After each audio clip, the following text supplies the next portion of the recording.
चेहरे पे है, खौफ जरा भी उसके चेहरे पे है, गिरफ्तारी का कोई भाव उसके चेहरे पे है। ऐसा लग रहा था कि वो बाकायदा जलवा अफरोज हो रहे हैं। और उससे भी बड़ी बात, कभी पुलिस गिरफ्तार करती है तो आपने देखा है कि वो पुलिस आगे चलती है कि गिरफ्तार किया हुआ व्यक्ति आगे चलता है? पुलिस आगे चलती है। यहां तो ऐसा लग रहा था पुलिस एस्कॉर्ट कर रही है, क्योंकि शाहजहां शेख जिस धमक के साथ आगे चल रहा था और पुलिस वाले जिस ढंग से कंधे झुकाए हुए पीछे चल रहे थे, यह मैं इसलिए कह रहा हूं, यह संदेश खाली का संदेश पूरे भारत के लिए और पूरे समाज के लिए बहुत साफ है। उससे बड़ी आपत्ति हमारा साफ साफ पूछना यह है कि जिसको ममता जी ने फ्लोर ऑफ द हाउस पे डिफेंड किया, वो अचानक पुलिस के द्वारा एक लीगल प्रोटेक्शन देने के लिए, यानी अभी तक उसे सेकुलर प्रोटेक्शन प्राप्त था, अब उसे लीगल प्रोटेक्शन प्राप्त हुआ है। हम बहुत स्पष्ट रूप से पूछना चाहते हैं कि तृणमूल कांग्रेस और इंडी गठबंधन दोनों जवाब दें कि शाहजहां शेख जो विक्ट्री साइन दिखा रहा था, इसका क्या मतलब है? किस बात की विक्ट्री? महिलाओं के ऊपर अत्याचार, दमन, उत्पीड़न, बलात्कार के द्वारा उनकी जमीनें कब्जे जाने को विजय बताना, यह वही बात है।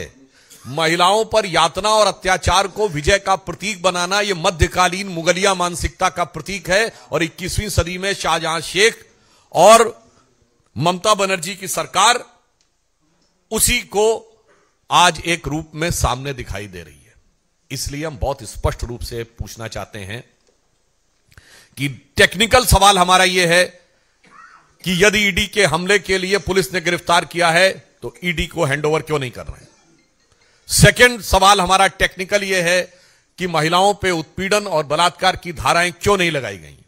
और तीसरा सवाल यह है कि जब कैमरे के सामने उसका इतना जलवा दिख रहा है तो जेल में वो किस जलाल के साथ रह रहा होगा या रहेगा, इसका हमें सहज अनुमान लगाया जा सकता है। और चौथा नैतिक और राजनैतिक सवाल यह है कि उस विक्ट्री साइन का क्या कहना है। और मात्र इतनी ही बात नहीं है, आप देख रहे हैं कि मोदी जी के प्रति ईर्ष्या और वैमनस्य में किस सीमा तक इंडी गठबंधन के लोग गिरते जा रहे हैं कि आज कांग्रेस के वरिष्ठ नेता बीके हरिप्रसाद जी इस सीमा तक बोल देते हैं कि पाकिस्तान बीजेपी का दुश्मन है, हमारा नहीं है। यह बोलने का भाव क्या है? और मैं यह भी कहना चाहता हूं, यह बीके हरिप्रसाद जी का या कांग्रेस के किसी नेता का जुबान से फिसला हुआ बयान नहीं है। मणिशंकर अय्यर और Salman Khurshid, former cabinet ministers, both were the former cabinet minister and Salman Khurshid.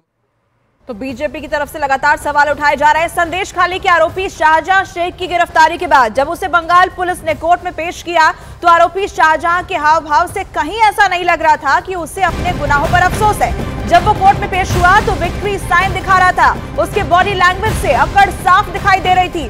BJP नेता अमित मालवीय ने ट्वीट किया है और ट्वीट में उन्होंने इसी बात का जिक्र भी किया है कि कोर्ट में शाहजहां को लेकर पुलिस ऐसे पहुंची जैसे वो गिरफ्तार करके नहीं बल्कि एस्कॉर्ट करके लाई हो, पुलिस उसकी सुरक्षा में आई हो। ये तस्वीरें आप देखिए, विक्ट्री साइन दिखाता हुआ आरोपी टशन में पहुंचता है कोर्ट के अंदर, अकड़ उसकी साफ नजर आती है। कहीं से ऐसा नहीं लग रहा कि इस इंसान के ऊपर इतने गंभीर आरोप है। उसके चेहरे के हाव भाव से कहीं भी ये जाहिर नहीं हो रहा कि उसे किसी बात की परेशानी हो, उसे किसी बात की दिक्कत हो। और यहाँ ये तस्वीरें सामने आई है, इसके बाद इसे लेकर भी हमला किया गया है कि आखिर ये बॉडी लैंग्वेज कैसे है। वहीं केंद्रीय मंत्री गिरिराज सिंह ने ममता बनर्जी पर हमला बोला। उन्होंने कहा कि ममता सरकार ने कोर्ट और बीजेपी के दबाव में शाहजहां शेख को गिरफ्तार किया है।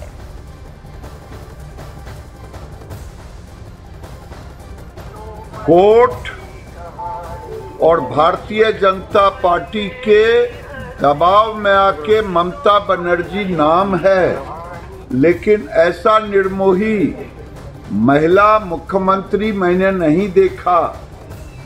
उतना बड़ा अत्याचारी, बलात्कारी, महिलाओं के साथ उत्पीड़न करने वाला, उसको ममता बनर्जी बचा के रखे, इसलिए कि वो मुसलमान था, मुसलमानों का वोट इनको चाहिए। পুলিশের ঘেরাটোপেই থেকেছে শাহজাহান, জামাইয়া ধরে রেখেছে। এলাকার মানুষ জানে সে এলাকার মধ্যে ছিল। পুলিশের ঘেরাটোপেই থেকেছে শাহজাহান, জামাইয়া ধরে রেখেছে। এলাকার মানুষ জানে সে এলাকার মধ্যে ছিল। और न्यूज 18 इंडिया के हमारी सहयोगी आशिका लगातार इस खबर पर हमारे साथ जुड़ी हुई हैं। आशिका, बीजेपी लगातार यही सवाल उठा रही है और सुधांशु त्रिवेदी जिन्होंने अभी से कुछ देर पहले मीडिया से बातचीत की, प्रेस कॉन्फ्रेंस में उन्होंने इसी बात का जिक्र किया कि जिसे इस तरह की ट्रीटमेंट 55 दिन के बाद गिरफ्तारी होती है और पुलिस उसे ऐसे लेकर आती है जैसे उसकी स्कॉच करके उसे लेकर आ रही हो, तो फिर अगर ये जेल जाता भी है तो वहां पर भी इसके साथ वीवीआईपी ट्रीटमेंट होगा। बिल्कुल, कहते हैं ना कि तस्वीरें बोलती हैं, तो तस्वीरें बोल रही हैं, दिखा रही हैं। उसकी बॉडी लैंग्वेज क्या है शेख शाहजहां की कि वो गिरफ्तार तो हुआ है, लेकिन किस कॉन्फिडेंस में। पुलिस उसे गोपनीय तरीके से गिरफ्तार करके सीधे बसीरहाट कोर्ट में लॉकअप में ले जाकर के रखती है और दिन में करीब 11 बजे उसे कोर्ट में पेश करती है। पेश करने के लिए जब उसको निकाला जाता है लॉकअप से, तो तस्वीर जो सामने आई वो ये थी कि शेख शाहजहां आगे आगे चल रहा था, पुलिस की टीम पीछे पीछे चल रही थी और वो विक्ट्री साइन दिखाकर मीडिया वालों को हाथ हिला करके फिर कोर्ट रूम में जाता है। तो इसे लेकर के सवाल जरूर उठते हैं कि इतना कॉन्फिडेंस किस बात का, आखिर इतने गंभीर आरोप लगे हैं उसके ऊपर। वो आरोपी है, इनका महिलाओं के द्वारा शोषण का आरोपी है, साथ ही साथ जमीन कब्जा करने का आरोपी है, साथ ही साथ ईडी की टीम के ऊपर जो हमला हुआ था उसका मास्टरमाइंड बताया जाता है। जो टावर लोकेशन उस दौरान ईडी का दावा था कि वो बता रहे थे कि वो घर के भीतर छुपा था, उसे 27-28 फ़ोन किए गए थे उस दौरान, लेकिन उसने फ़ोन नहीं उठाया, बल्कि अचानक से वहाँ पर जो भीड़ आई उसको वहाँ पर बुलाया जिसने ईडी की टीम के ऊपर हमला किया। तो सवाल इसे लेकर के जरूर उठ रहे हैं और गिरफ्तारी का तरीका भी देखिए ना। बिल्कुल आशिका, एक दो नहीं बल्कि कई गंभीर आरोप शाहजहां शेख के ऊपर और उसकी बॉडी लैंग्वेज जाहिर तौर पर सवाल खड़े करती है। शुक्रिया आपका तमाम अपडेट हम तक पहुंचाने के लिए। लेकिन इस बीच बड़ी खबर है, बंगाल सरकार ने शाहजहां शेख मामले की जांच सीआईडी को सौंप दी है। बंगाल सीआईडी ईडी टीम पर हुए हमले के मामले की जांच करेगी, ये बड़ी खबर मिल रही है, बड़ी जानकारी सामने आ रही है। शाहजहां शेख मामले की जांच अब बंगाल सीआईडी को सौंप दी गई है। शाहजहां शेख की घर जब ईडी की टीम पहुंची थी तब कैसे सैकड़ों की तादाद में उसके समर्थकों ने ईडी की टीम पर हमला किया था और इसी मामले की जांच अब बंगाल सीआईडी करेगी। बंगाल सीआईडी ईडी टीम पर हुए हमले के मामले की जांच करेगी, ये बड़ी खबर आपको बता रहे हैं। तस्वीरें आप लगातार देखिए, यही वो शाहजहां शेख जिस पर एक नहीं बल्कि कई गंभीर आरोप है, मनी लॉन्ड्रिंग का आरोप है, महिलाओं के उत्पीड़न का आरोप है, ईडी की टीम पर हमला करवाने का आरोप है। 55 दिन के बाद इसकी गिरफ्तारी हुई है। अब ईडी की टीम पर जो हमला हुआ था उस मामले की जांच जो है वो बंगाल सीआईडी को सौंप दी गई है। ये फिलहाल बड़ी जानकारी सामने आ रही है। तो बड़ी खबर है, 55 दिन से ये छिपा हुआ था। हालांकि लगातार बीजेपी की तरफ से सवाल यही उठाए जा रहे हैं कि संरक्षण मिला हुआ था शाहजहां शेख को और कोर्ट के दबाव के बाद ही उसकी गिरफ्तारी हुई है। देखिए तो 55 दिनों के बाद संदेशखाली केस के आरोपी शाहजहां शेख की गिरफ्तारी हुई है, जिसका इंतजार संदेशखाली के लोग कर रहे थे। संदेशखाली में जैसे ही गिरफ्तारी की खबर पहुंची वहां के लोग जश्न मनाने लगे। तस्वीरें सामने आई और तस्वीरें बता रही हैं कि लोग किस तरह से इस कार्रवाई का लंबे समय से इंतजार कर रहे थे। दो तस्वीरें आप देखिए, शाहजहां शेख की गिरफ्तारी हुई तो संदेशखाली में जश्न का माहौल, महिलाएं जिन्होंने गंभीर आरोप लगाए हैं, महिलाएं जो रो रही थी, बिलख रही थी। यहां पर तस्वीरें आप देखिए कि जैसे ही पता चला कि शाहजहां शेख जो इस गंभीर आरोप उसके ऊपर लगे हैं वो गिरफ्तार हो चुका है, ऐसे में महिलाओं के चेहरे आप देखिए खिले हुए नजर आ रहे हैं। त्योहार के जैसे यहां पर माहौल नजर आया, संदेशखाली के लोगों ने जश्न मनाया।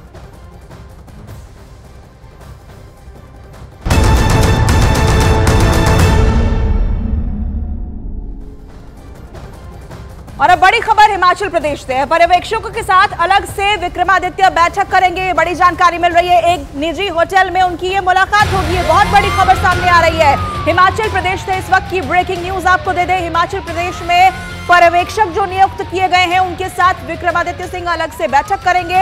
एक निजी होटल में उनकी ये मुलाकात होगी। विक्रमादित्य जिन्होंने कल मीडिया से जब बात की तो खुलकर अपनी नाराजगी जाहिर की सरकार को लेकर, सरकार के कामकाज को लेकर, और इस्तीफे तक का ऐलान कर दिया। हालांकि शाम तक फिर उन्होंने उनके तेवर थोड़े से नरम पड़ते हुए दिखाई दिए और अब यहां पर ये बड़ी जानकारी सामने आ रही है। पर्यवेक्षकों के साथ अलग से विक्रमादित्य मुलाकात करेंगे, बातचीत करेंगे और एक निजी होटल में उनकी ये मुलाकात होने वाली है। हालांकि इस बीच आपको ये भी बता दें कि जो 6 बागी विधायक थे उन्हें अयोग्य करार दे दिया गया है, लेकिन विक्रमादित्य की ये जो मुलाकात होने वाली है ये काफी अहम होगी।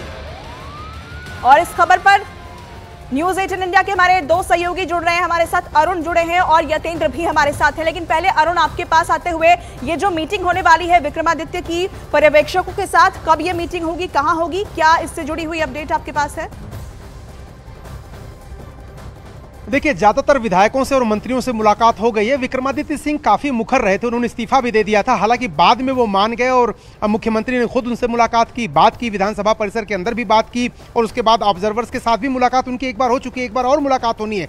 प्रॉब्लम यह है कि वो जो कुछ चाहते हैं उसकी बात सीधे आला कमान तक पहुंचाना ही ऑब्जर्वर्स का काम है और तभी उसका कोई हल निकल पाएगा। विक्रमादित्य सिंह हो, प्रतिभा सिंह हो, दोनों जब विधानसभा चुनाव हुआ था तब से मुख्यमंत्री पद पर दावा ठोक रहे हैं कि उनके परिवार के नाम पर वोट मिला, वीरभद्र सिंह के नाम पर वोट मिला, इसलिए पहला हक उनका बनता। हालांकि राहुल गांधी ने इंटरवीन किया और नए नेतृत्व के लिए और युवा नेतृत्व के नाम पर गरीब बैकग्राउंड से आने वाले सुखविंदर सिंह सुक्खू के नाम पर हरी झंडी उन्होंने दिखा दी और वो मुख्यमंत्री बन गए। लेकिन उसके बाद से जो घटनाएं हुई, विक्रमादित्य सिंह को ऐसा लगता है कि वो उनको साथ लेके नहीं चलते, उनके मंत्रालय में मुख्यमंत्री और उनके अफसर हस्तक्षेप करते हैं, स्वतंत्र रूप से काम नहीं करने दे रहे। ये सारी शिकायतें नेतृत्व तक ऑब्जर्वर पहुंचाएंगे और उन्हीं से बात करने विक्रमादित्य जाने वाले हैं। आज किसी भी समय मुलाकात हो सकती है।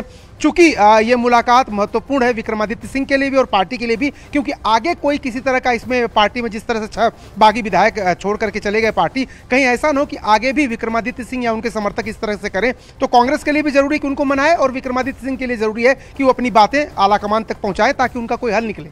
ठीक है अरुण, लौटेंगे आपके पास। यतेंद्र हमारे साथ जुड़े हुए हैं, उनका रुख कर लेते हैं। यतेंद्र, यहाँ पर फिलहाल सुखविंदर सिंह सुक्खू ने अपनी कुर्सी बचा ली है, लेकिन ये बगावत जिसका जिक्र अरुण कर रहे हैं कि ये नंबर्स जो हैं बागियों के, क्या आने वाले समय में और बढ़ सकते हैं? क्योंकि अगर नाराजगी कामकाज को लेकर है तो जाहिर तौर पर अगर सुक्खू कुर्सी पर है, दोबारा से इस तरह के हालात बन सकते हैं। देखिए, बिल्कुल कुछ समय के लिए कह सकते हैं सुक्खू को राहत तो मिली है, लेकिन बगावत अभी पूरी तरह से थमी नहीं है। जो विक्रमादित्य हैं वो उनकी दूसरी मीटिंग पर्यवेक्षकों के साथ होनी है। वो मीटिंग किस दिशा में जाएगी, क्या रुख रहता है, वो उस मीटिंग के बाद तय होगा कि संकट कितना टला है। लेकिन इसके अलावा बीजेपी विधायक दल की बैठक शुरू हो गई है। सर्किट हाउस है जहाँ पर बीजेपी विधायक दल की बैठक चल रही है, यहाँ पर भी वो आगे की रणनीति बनाएंगे। अभी कुछ देर पहले ही जयराम ठाकुर जो पूर्व मुख्यमंत्री हैं, विपक्ष के नेता, उन्होंने वरिष्ठ वकीलों के साथ बातचीत की और सभी कानूनी विकल्पों पर विचार किया और अब विधायक दल की बैठक में उन सभी जो सलाह मशवरा किया गया अपने विधायकों से भी वो उस पर चर्चा कर रहे हैं और आगे की रणनीति तय करेंगे। लेकिन सब कुछ रुख तय करेगा। जो बीजेपी सूत्र दावा कर रहे थे कि उनके संपर्क में ये 6 विधायक जो बागी विधायक थे, जो इनकी सदस्यता तो चली गई, इनके अलावा कम से कम 3 से 4 विधायक और हैं जो बीजेपी के संपर्क में। इसके अलावा विक्रमादित्य का क्या रुख रहता है, ये सब कुछ साफ होने के बाद ही आगे की चीजें तय हो पाएंगी। और शायद यही कारण है कि अभी बीजेपी बहुत ज्यादा जल्दबाजी नहीं दिखा रही है। विधायक दल की बैठक चल रही है, विधायक दल की बैठक में तय होगा कि बीजेपी किस तरह से अपने कदम आगे बढ़ाती है। बिल्कुल, बीजेपी का अगला कदम क्या होगा इस पर नजर रहेगी। आप दोनों हमारे साथ बने रहिएगा। लेकिन इस बीच बड़ी खबर मिल रही है। हिमाचल विधानसभा के स्पीकर कुलदीप पठानिया ने राज्यसभा चुनाव में क्रॉस वोटिंग करने वाले 6 कांग्रेसी विधायकों को अयोग्य करार दे दिया है। उन्हें पार्टी व्हिप के उल्लंघन का दोषी माना गया है। कल उन्होंने दोनों पक्षों को सुनने के बाद फैसला रिजर्व रख लिया था। इनमें सुजानपुर से राजेंद्र राणा, धर्मशाला से सुधीर शर्मा, कुटलैहड़ से देवेंद्र भुट्टो, बड़सर से इंद्रदत्त, लखनपाल, लाहौल स्पीति से रवि ठाकुर और गगरेट से चैतन्य शर्मा शामिल हैं, जिन्हें अयोग्य घोषित किया गया है। यही वो विधायक हैं जिन्होंने राज्यसभा सीट के लिए जब चुनाव था उसमें क्रॉस वोटिंग की थी और इन पर एक्शन लिया गया है क्योंकि बजट पास कराना था। इसके लिए पहले ही व्हिप जारी किया गया था। व्हिप जारी होने के बावजूद ये सदन में नहीं पहुंचे थे, जिसके बाद यहां पर इनके खिलाफ एक्शन लिया गया। क्रॉस वोटिंग करने वाले यानी ये बागी जो 6 विधायक थे उन्हें अयोग्य घोषित कर दिया गया है। हालांकि इन्होंने कहा है कि अब ये हाईकोर्ट का रुख करेंगे। हिमाचल प्रदेश विधानसभा के अध्यक्ष कुलदीप सिंह पठानिया जी हैं। कुलदीप सिंह पठानिया जी, एक तो मैं आपसे ये बात करना चाह रहा हूं कि जो 6 विधायक अयोग्य ठहराए गए हैं उसके पीछे आधार क्या थे? उन्होंने ये जो जजमेंट है, ये जजमेंट है जो आज मैंने दी है, 30 पेज की जजमेंट है। इसमें मैंने बहुत एलेबोरेटली, एग्जॉस्टिवली हर पार्ट को, सुप्रीम कोर्ट की जजमेंट्स को सारा मैंने टच किया है। दोनों पक्षों के वकीलों को एग्जॉस्टिवली सुना, उनके आर्गूमेंट्स, काउंटर आर्गूमेंट्स, रिबटल्स, रीज्वाइंडर्स, जब तक एग्जॉस्ट नहीं हुए मैं सुनता रहा। जो प्रेस कॉन्फ्रेंस आपने की उसके बाद बीजेपी के कई लोग ये कह रहे हैं कि ये तो एकदम एक विधानसभा अध्यक्ष नहीं, कांग्रेस के एक सदस्य या नेता की तरह आपने बहुत सारी बातें कही इस तरह की। कौन सा ऐसी बात बोली जो वो बोल रहे हैं जो मेरे आचरण के खिलाफ है? मुझे एज ए स्पीकर, मैं जब स्पीकर हूँ तो मैं किसी न किसी पॉलिटिकल पार्टी से तो मेरा संबंध है।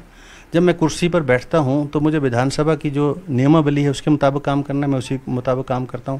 कोई आदमी जो है, कोई भी माननीय सदस्य अंदर जो है उन नियमों का उल्लंघन करता है जो बनाए हैं, आचरण उसका ठीक नहीं है, तो मैंने उस व्यवहार को भी तो सुधारना मेरा काम है। चाहे वो कांग्रेस पार्टी से संबंध है, चाहे भारतीय जनता पार्टी से संबंध है। जब मैंने उनको सस्पेंड कर दिया, बाहर क्यों नहीं गए? और फिर मैंने फोर्सिबली जब उसको मार्शल को ऑर्डर कर दिया तो